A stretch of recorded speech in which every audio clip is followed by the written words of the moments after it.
Voilà, nous venons de chanter « Mets dans mon cœur, Seigneur, quelque chose de nouveau. Mets dans mon cœur, Seigneur, un renouveau. Je t'ouvre grand mon cœur, je ne veux rien cacher. C'est dans ma volonté, à la tienne, à jamais. » C'est vraiment ma prière, à titre personnel, mais c'est aussi ma prière pour chacun de nous. Et on comprend que ça dépend aussi d'une décision personnelle. Est-ce qu'on va ouvrir notre cœur? Puis on a ajouté « Seigneur, je veux dépendre de toi ». Souvent, on n'aime pas ce mot « dépendre ». C'est un mot qui est lourd de sens, mais en même temps qui est tellement libérateur. Quand on accepte de se laisser conduire, instruire, par le meilleur de tous les maîtres, celui qui est bon, qui est fidèle, qui est amour, qui est omniscient, c'est-à-dire qui sait tout, qui est toujours présent à nos côtés, celui qui est aussi tout puissant et qui a la capacité de conduire et de diriger toutes choses. Deux chants qui nous conduisent vraiment au cœur de ce que nous allons partager ensemble ce matin et aussi de ce qu'évoque cette fête particulière qui marque le calendrier, la Pentecôte.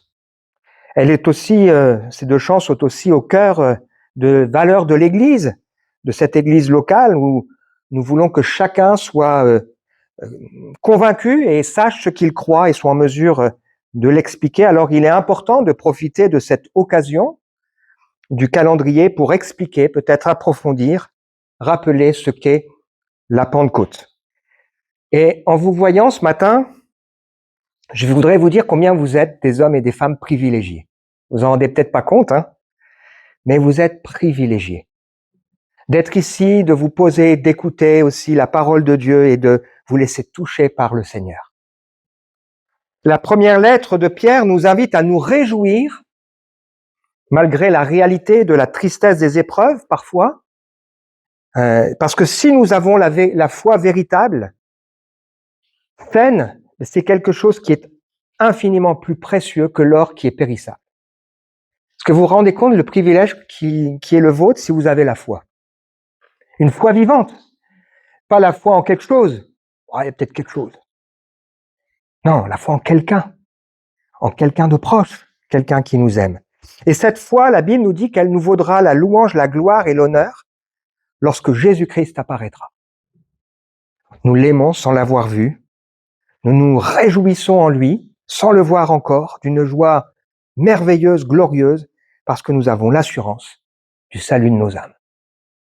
Et la Bible va jusqu'à dire que les gens qui ont écrit la première partie de la Bible, les prophètes, qui ont annoncé la venue de ce Jésus, qui ont annoncé le projet de Dieu, quelque part, ils ont été frustrés.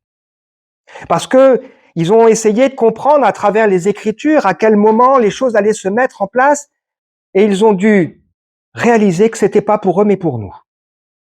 Que le grand projet de Dieu se met en place et la fête de la Pentecôte, c'est une fête qui marque une étape importante dans le grand projet de Dieu. Il nous faut comprendre que la Pentecôte, avant d'être une fête chrétienne, qui effectivement marque l'envoi de l'Esprit Saint et le début de l'Église, c'est une fête juive. Et c'est une fête juive extrêmement importante. Le mot Pentecôte, Shavuot en hébreu, vient d'un mot grec qui veut dire 50 jours. Ça veut dire que cette fête de la Pentecôte, pour les Juifs comme pour nous, elle a lieu 50 jours après une fête qui s'appelle la fête de Pâques. Pour les Juifs, la fête de Pâques rappelle qu'à un moment donné, ils ont été esclaves en Égypte, que Dieu a vu leur souffrance et qu'il a suscité un libérateur, Moïse, qui les a délivrés et que leur salut a été obtenu parce qu'à un moment donné, ils ont, par la foi, placé du sang d'un animal innocent sur les portes et le linteau de leur maison et ils ont ainsi été sauvés. Et puis, pour nous chrétiens, bien Pâques, ça rappelle que Jésus est mort justement, a offert sa vie pour que par la foi en lui, nous puissions être sauvés. Et 50 jours après la fête de Pâques, les Juifs fêtent la Pentecôte Pour eux, la Pentecôte, ça marque le moment où Dieu scelle avec eux l'alliance. Les Juifs considèrent que c'est à la Pentecôte que les tables de la loi ont été données à Moïse.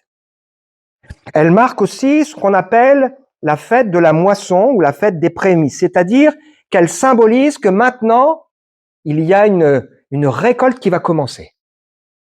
Et c'est justement lors de la fête de la Pentecôte, une fête juive importante, qui a lieu 50 jours après Pâques pour nous montrer qu'elle dépend de Pâques, elle est dans la lignée de Pâques, que le Saint-Esprit est venu pour marquer Dieu qui scelle avec chacun de nous une alliance, qui vient nous donner son Esprit Saint pour nous permettre de vivre pleinement la vie qu'il a prévue pour nous.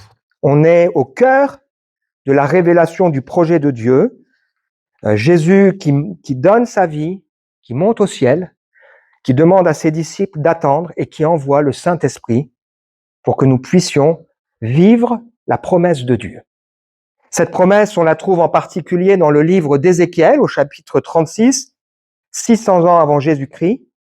Je vous purifierai de toutes vos souillures et de toutes vos idoles.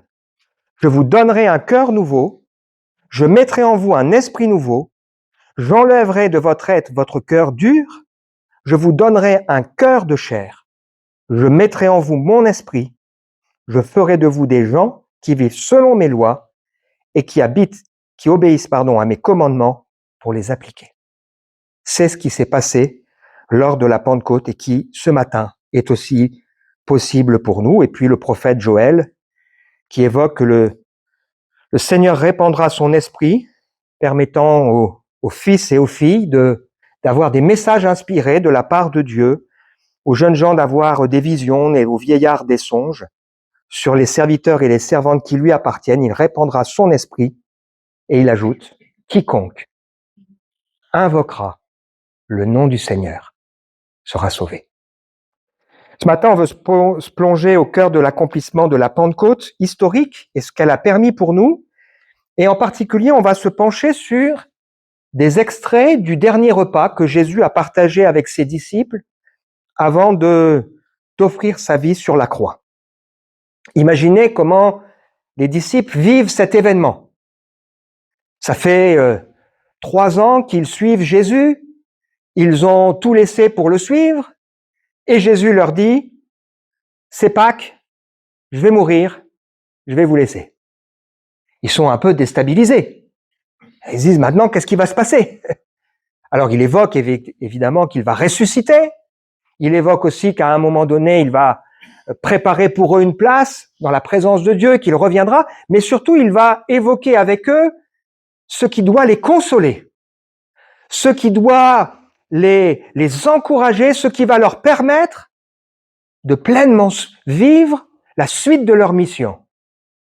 Il va les assurer de la présence de Dieu à leur côté par l'envoi du Saint-Esprit. Et donc, dans ce moment solennel, Jésus va expliquer à ses disciples ce qui va se passer grâce à la Pentecôte et on ressent que les disciples sont un peu en décalage avec Jésus. Ils ont du mal à un peu comprendre ce que le Seigneur est en train de leur dire, à pleinement le réaliser. Mais c'est notre cas aussi, parfois. On a parfois aussi du mal à comprendre ce que le Seigneur nous dit. Des fois, on est là avec nos doutes, avec nos questionnements. Et on a besoin que vraiment le Seigneur imprime en nous davantage encore de compréhension. Alors, le titre du message de ce matin, c'est un texte un peu surprenant qu'on a justement dans ce discours où Jésus dit à ses disciples, les amis, il vous est avantageux que je m'en aille. C'est pas ce qu'ils ressentent, eux, Les amis, il vous est avantageux que je m'en aille. Je sais pas si ça vous est déjà arrivé quand vous lisez les évangiles de vous dire, j'aurais quand même bien aimé être à l'époque de Jésus. D'être à côté de lui, de le voir parler à la foule, de le voir faire des miracles, nourrir cette foule avec une multiplication des pains ou ressusciter Lazare ou autre. Et pourtant, Jésus, lui, nous dit, Christelle, il est avantageux pour toi que je sois monté au ciel. Ethan, c'est mieux pour toi que je sois parti. David, c'est pareil. Une parole qui nous surprend, mais sur laquelle on va se pencher quelques instants. Et puis j'aime bien mettre un verset, je reprends ici le verset qu'on a lu tout à l'heure en introduction à notre culte, qui nous dit: si quelqu'un a soif, qu'il vienne à moi et qu'il boive, celui qui croit en moi, des fleuves d'eau vive couleront de lui. Il dit cela du Saint-Esprit qui allait être donné à la Pentecôte. On a vu ensemble que c'était un moment solennel, un moment où les Juifs fêtent, on a parlé de Pâques, on a parlé de la Pentecôte, ils fêtaient la troisième fête importante, ce qu'on appelle la fête des tabernacles, où ils se rappellent qu'ils ont été errants dans le désert, mais que Dieu a pourvu à leurs besoins et qui symbolise ce grand moment du rassemblement de tous les croyants. Et Jésus, à ce moment-là, s'écrie: si quelqu'un a soif, qu'il vienne à moi et qu'il boive, celui qui croit en moi, des fleuves d'eau vive jailliront de son sein. Les gens qui sont là se disent: là, il se passe quelque chose. On avait envoyé des huissiers pour se saisir de Jésus. Les huissiers repartent vers les hommes et les femmes religieuses qui les avaient envoyés. Ils disent: vous l'avez pas amené. Ils disent: non, mais jamais homme n'a parlé comme cet homme. Là, Jésus, c'est quelqu'un. Et les gens se posent des questions. Est-ce que c'est pas lui le Christ quand même? Celui qui doit venir? Oui, c'est bien lui, le Christ. Alors, on va lire ensemble donc quelques extraits de ces paroles que Jésus va laisser à ses disciples lors du dernier repas, et puis réaliser ensemble 4 promesses qui sont accessibles pour nous depuis la Pentecôte historique. On est dans l'évangile de Jean, chapitre 14, les versets 15 à 17. Ça donne le sens de ce qu'est la vraie foi. Hein. Si vous m'aimez, si on aime Jésus, si on aime Dieu, vous suivrez mes commandements. Et moi, je demanderai au Père de vous donner un autre défenseur de sa cause, afin qu'il reste pour toujours avec vous. C'est l'Esprit de vérité, celui que le monde est incapable de recevoir, parce qu'il ne le voit pas et ne le connaît pas. Quant à vous, vous le connaissez, car il demeure auprès de vous et il sera en vous. Waouh! Les disciples avaient conscience que ils voyaient Dieu agir même à travers ce que eux faisaient, puisque Jésus par moment va les envoyer. Donc ils voyaient le Saint-Esprit agir à travers eux. Et là, Jésus leur dit: non, mais maintenant vous allez vivre quelque chose de plus. Ah bon? Le Saint-Esprit qui était avec vous, qui travaillait avec vous, va venir habiter dans votre cœur. On ne peut pas s'empêcher, en pensant à ça, à faire le lien avec l'histoire de cet homme Nicodème. On est au début de l'évangile de Jean. Les gens sont touchés en voyant les miracles que Jésus fait. Et Jésus, d'ailleurs, la Bible nous précise qu'il ne se fiait pas à eux parce qu'il connaissait leur cœur. Ça nous montre qu'il y a foi et foi. Hein. Et puis on a cet homme Nicodème qui vient trouver Jésus et dit: Dieu est avec toi, hein, c'est sûr. Qu'est-ce qui explique-moi? Et Jésus dit à Nicodème: à moins de naître d'en haut, personne ne peut voir le royaume de Dieu. Vraiment, je te l'assure, à moins de naître d'eau et d'esprit, personne ne peut entrer dans le royaume de Dieu. Ce qui est né d'une naissance naturelle, c'est la vie humaine naturelle, mais il nous faut quoi? Ce qui est né de l'esprit est animé par l'esprit. Alors Nicodème, il ne comprend pas.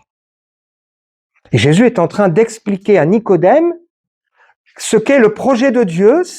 Le projet de Dieu, c'est qu'à un moment donné, parce qu'on va s'ouvrir à lui, le Saint-Esprit va venir en nous, va transformer notre vie, va nous faire naître à une vie nouvelle. C'est ce qui fait le lien avec le texte que nous avons lu tout à l'heure.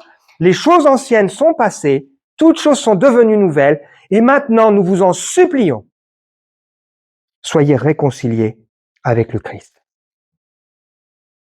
C'est aujourd'hui le jour du salut où Dieu veut répondre à cet appel et il viendra à notre secours. C'est l'expérience que nous avons vécue pour la plupart d'entre nous à un moment donné.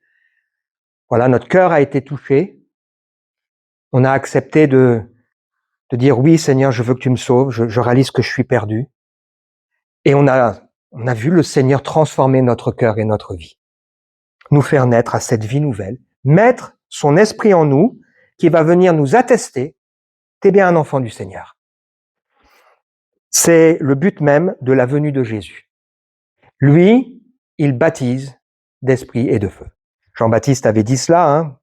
Il avait promis que celui qui viendrait après lui, c'est-à-dire Jésus, serait bien plus grand que lui, puisque lui, il aurait la capacité de baptiser du Saint-Esprit. Et c'est ce qui fait de nous le temple de nos vies, le temple du Saint-Esprit. C'est une sacrée responsabilité quand même, hein.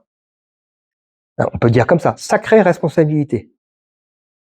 On est le temple du Saint-Esprit, donc on doit manifester dans nos vies les fruits de la vie de l'Esprit.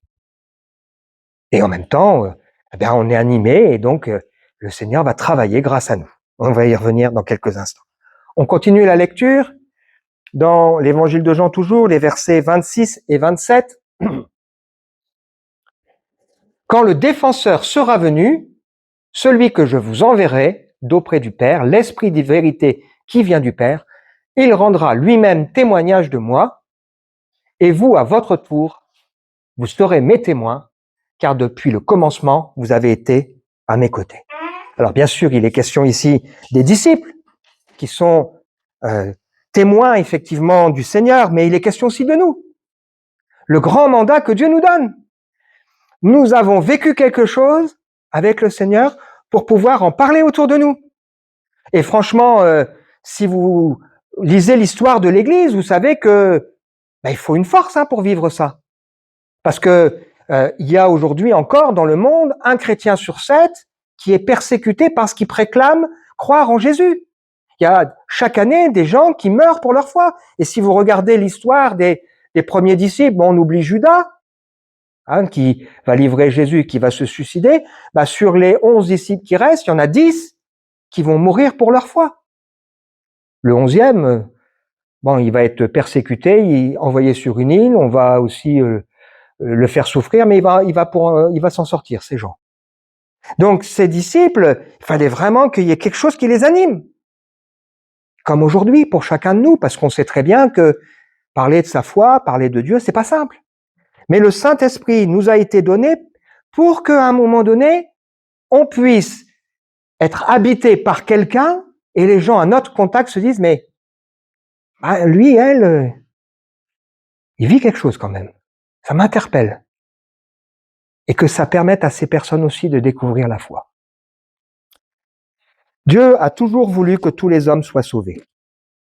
Il a suscité un homme, Abraham, et il a promis à cet homme que s'il lui fait confiance, il le bénirait et ferait de lui une source de bénédiction. Et de cet homme, il a suscité un peuple qu'il voulait utiliser pour être en bénédiction. Et malheureusement, ils ont failli. Mais aujourd'hui, Dieu, à travers nous, veut aussi que nous puissions être des témoins et que nous puissions montrer aussi aux gens autour de nous ce que le Seigneur a fait dans notre vie. Ces gens ont besoin d'entendre cela. Alors à la Pentecôte, qu'est-ce qui s'est passé? Le Saint-Esprit est venu sur les premiers croyants qui attendaient ça pour pouvoir rentrer dans leur mission. Ils se sont mis à parler dans des langues, des merveilles de Dieu, et les gens qui étaient là autour ont entendu dans leur propre langue ces gens parler des merveilles de Dieu. Qu'est-ce qui se passe là? Incroyable, des gens qui louent Dieu. Et il y a Pierre qui va se lever et qui va donc faire un discours. Et dans ce discours, il va dire, Jésus de Nazareth, cet homme à qui Dieu a rendu témoignage devant vous, par les miracles, les prodiges, les signes qu'il a opérés par lui au milieu de vous, cet homme a été livré. Selon le dessein, arrêté, la prescience de Dieu, vous l'avez crucifié. Vous l'avez fait mourir. Par la main des méchants, Dieu l'a ressuscité, l'a délivré des liens de la mort. Il a été levé par la puissance de Dieu, il a reçu du Père le Saint-Esprit et il l'a répandu. C'est ce que vous voyez. Et les gens qui ont entendu ça, qui ont vu la vie de ces gens transformés, des disciples transformés, 120 disciples, vont dire, mais qu'est-ce qu'on doit faire? Il va leur dire, repentez-vous, faites-vous baptiser, vous recevrez le pardon de vos péchés, vous recevrez le Saint-Esprit. Les disciples qui vont faire confiance au Seigneur. Et par la suite, on dira des disciples qui vont se répandre un peu partout dans le monde, en particulier à cause de la persécution, ces gens qui ont bouleversé le monde sont venus ici. Qu'est-ce qui fait que l'évangile, qui au départ regroupait une poignée de disciples au pied de la croix de Jésus, aujourd'hui, eh bien, on a même changé le calendrier de l'histoire du monde et il y a des chrétiens partout.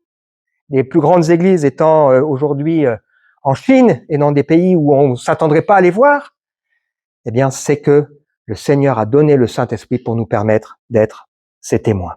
Troisième vérité rappelée dans ce passage de l'évangile de Jean. Pourtant, c'est la vérité que je vais vous dire. Il vaut mieux pour vous que je m'en aille, ou il vous est avantageux que je m'en aille.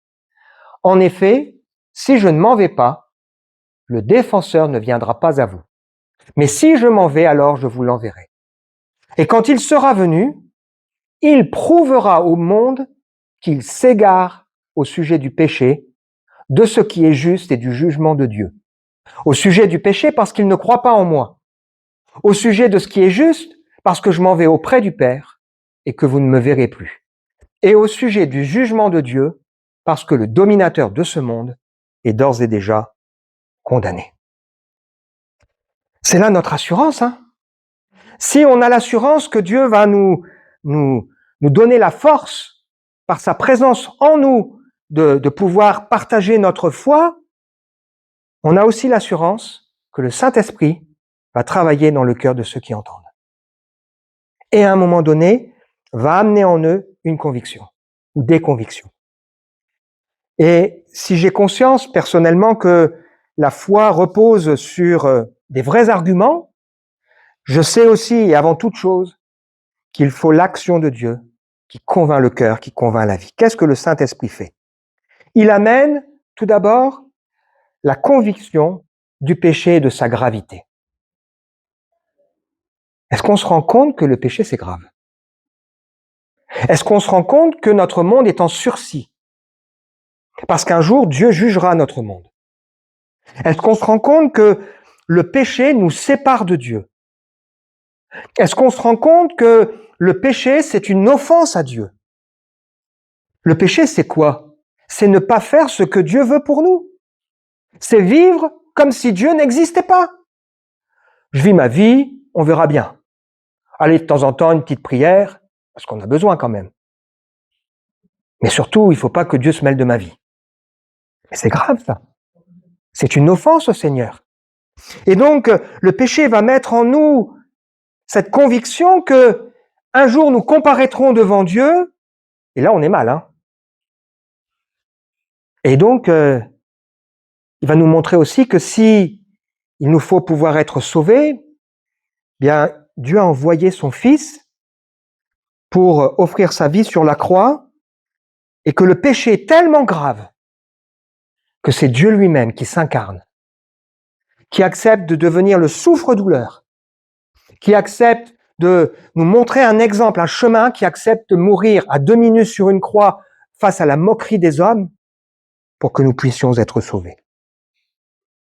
Comment est-ce que chacun de nous espérons nous tenir devant Dieu? On improvise? Moi, je crois pas. Hein. Est-ce qu'on espère se tenir devant Dieu en disant, bah tu sais, l'autre à côté, il est pire? Non, c'est pas comme ça que ça marche. Est-ce qu'on espère se tenir devant Dieu en disant, bah j'ai quand même fait du bien? Hein? Ou est-ce qu'on comprend que Dieu qui nous aime tellement, qui veut tellement nous sauver, nous rappelle que le péché est tellement grave qu'il a donné un moyen de salut, le seul, Jésus.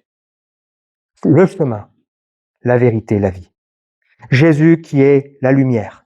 Jésus qui est pour nous la porte qui nous permet d'entrer dans le royaume de Dieu.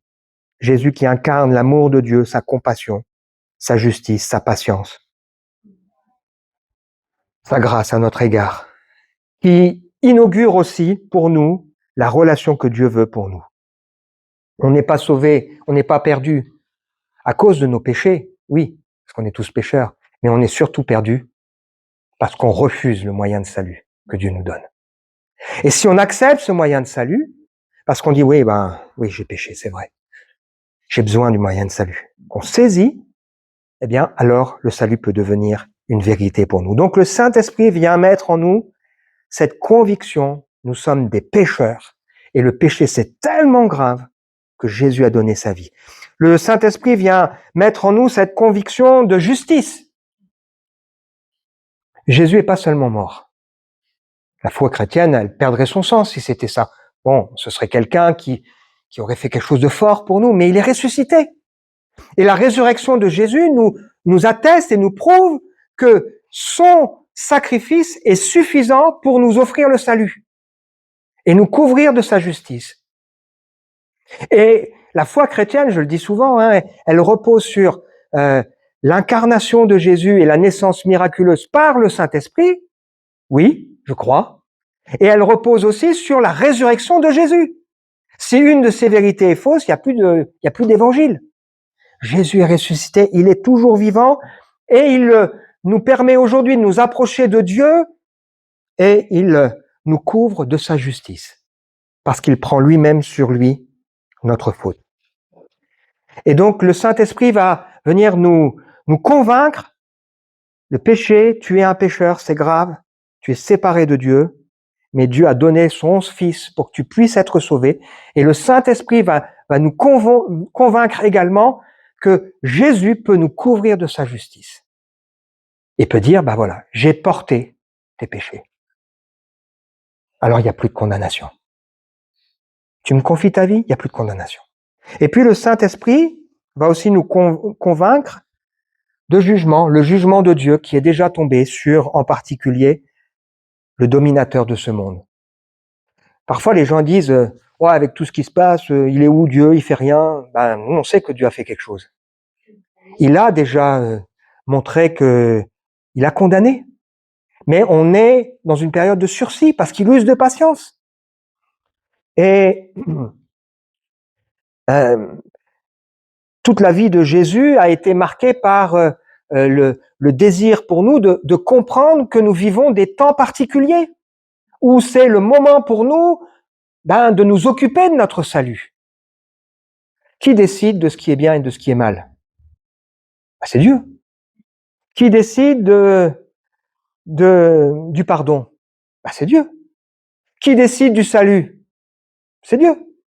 Et Jésus est venu pour nous montrer aussi que, à un moment donné, c'est Dieu aussi qui mettra un terme à notre monde et au mal qui est autour de nous. C'est quand même intéressant parce que on n'a pas arrêté de juger Jésus. On a dit ouais, il fait des choses le jour du sabbat, c'est pas normal. Et puis en plus, il va avec des gens qui sont pas terribles quand même. D'ailleurs, il y en a plein ici. Il y en a un devant vous. Et puis en plus, Jésus et ses disciples, ils se lavent même pas les mains avant de prendre un repas. Et puis et en plus, il parle avec des gens qui sont même pas juifs. Jésus est venu pour nous apporter la lumière. Il est venu aussi pour nous montrer que, effectivement, il y a eu un jugement sur le prince de ce monde. Au moment où Jésus est mort sur la croix, il y a eu 3 heures de ténèbres. Il y a eu un tremblement de terre aussi. Il s'est passé des choses. Et le prince de ce monde a été jugé. Et le Saint-Esprit vient montrer à notre cœur que, effectivement, nous sommes des pécheurs. Le seul moyen de salut, c'est Jésus. Il vient mettre aussi dans notre cœur le fait que le sacrifice de Jésus est suffisant et maintenant il n'y a plus de condamnation si j'ai confié ma vie. Et il vient mettre aussi dans mon cœur l'assurance qu'un jour, Dieu jugera notre monde. Il en a donné une preuve certaine en ressuscitant son Fils. Et chacun de nous, on paraîtra devant Dieu. Et il nous dira, alors, on regarde un petit peu? Ah, mais t'as donné ta vie. T'es pardonné. T'es mon enfant. Viens, bon et fidèle serviteur. T'as marché avec moi. T'as décidé d'être un témoin. T'as souffert pour moi. Tu t'es engagé. Waouh! On lit le dernier point ensemble.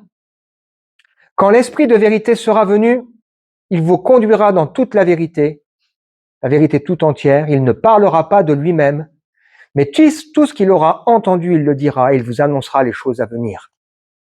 Il manifestera ma gloire, car il puisera dans ce qui est à moi et vous l'annoncera. Tout ce que le Père possède m'appartient, à moi aussi. Voilà pourquoi je vous dis qu'il puisera dans tout ce qui est à moi et vous l'annoncera. Un autre passage nous dit dans le même repas, je vous dis tout cela pendant que je suis encore avec vous. Mais le défenseur, le Saint-Esprit que le Père enverra en mon nom, vous enseignera toutes choses, vous rappellera tout ce que je vous ai dit moi-même. Je pars, mais je vous laisse la paix. C'est ma paix que je vous donne. Je ne vous la donne pas comme le monde la donne. C'est pourquoi ne soyez pas troublés et n'ayez aucune crainte dans votre cœur. Waouh! Le Saint-Esprit nous fait naître à une vie nouvelle. Le Saint-Esprit fait de nous des témoins. Le Saint-Esprit travaille dans le cœur de ceux qui sont autour de nous. Et le Saint-Esprit, va nous assister au quotidien, nous enseigner, nous guider, nous conduire. C'est pas un petit truc en plus, hein. C'est une personne qui vient en nous, qui vraiment nous agit, nous instruit, nous fait comprendre le projet de Dieu, nous encourage. Et puis un truc encore plus important, nous donne sa paix. Une paix qui va dépasser même les circonstances difficiles.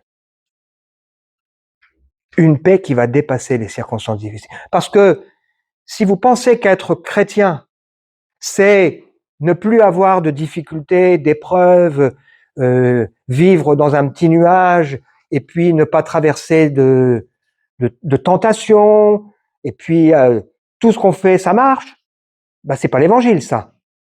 On est dans la vraie vie. On est exposé. C'est pas facile, la vie. Mais on n'est pas tout seul. Et le Seigneur agit. Et le Seigneur nous accorde aussi sa grâce. Et en particulier, le Seigneur nous donne sa paix. Peut-être ce matin, quelqu'un au milieu de nous, même engagé dans sa foi, est troublé. Et il a peut-être besoin que le Seigneur lui donne sa paix. C'est intéressant parce que si vous lisez les lettres qui constituent le Nouveau Testament, ça commence toujours et ça finit toujours en parlant de la paix que Dieu veut nous donner. Les Juifs se saluaient en se disant « Shalom, la paix de Dieu soit avec vous ». Et j'ai envie de nous dire à chacun de nous en partant « Allez, Shalom, la paix de Dieu t'accompagne ». Cette paix qui surpasse l'intelligence, qui nous garde, qui nous assiste et qui nous réconforte. C'est déjà la fin, hein? La Pentecôte, c'est quoi? C'est Jésus qui envoie le Saint-Esprit, rendant possible et pratique l'Évangile dans notre cœur. Avec cette vie nouvelle qui vient de Dieu, la vie de Dieu en nous, notre corps qui devient le temple de son esprit, qui donne un sens à notre existence, qui nous donne une place dans son projet, une utilité dans le plus grand de tous les projets, travailler pour sa gloire. Alors, je fais une petite parenthèse, et parfois on entend des gens qui disent « on est sauvé pour servir ». C'est vrai et c'est pas vrai. On n'est pas sauvé pour servir. Avant toute chose, on est sauvé pour être un enfant du Seigneur, partager sa gloire et l'adorer. Et Dieu, il sauve pas Raphaël parce qu'il a besoin de quelqu'un pour travailler. Il me sauve parce qu'il m'aime et qu'il veut m'avoir avec lui. Et il m'accorde la grâce d'être utile à son service. C'est pas tout à fait la même chose. Donc oui, on est sauvé pour servir parce que c'est le projet de Dieu pour nous, mais avant toute chose, c'est pas ça qui motive Dieu. Dieu se fait un peuple de gens qui seront des adorateurs, qui partageront son éternité et qui partageront sa gloire. Et comme on est heureux de ça, eh bien on sert le Seigneur. Et c'est aussi l'assurance de quelqu'un qui nous précède et qui confirme ce qu'on dit et fait, et travaille aussi en nous et à travers nous. Il travaille pour nous, en nous et à travers nous. Quelqu'un qui nous console, nous assiste, nous instruit, nous qualifie et travaille dans nos cœurs et nos vies. C'est pas formidable ça?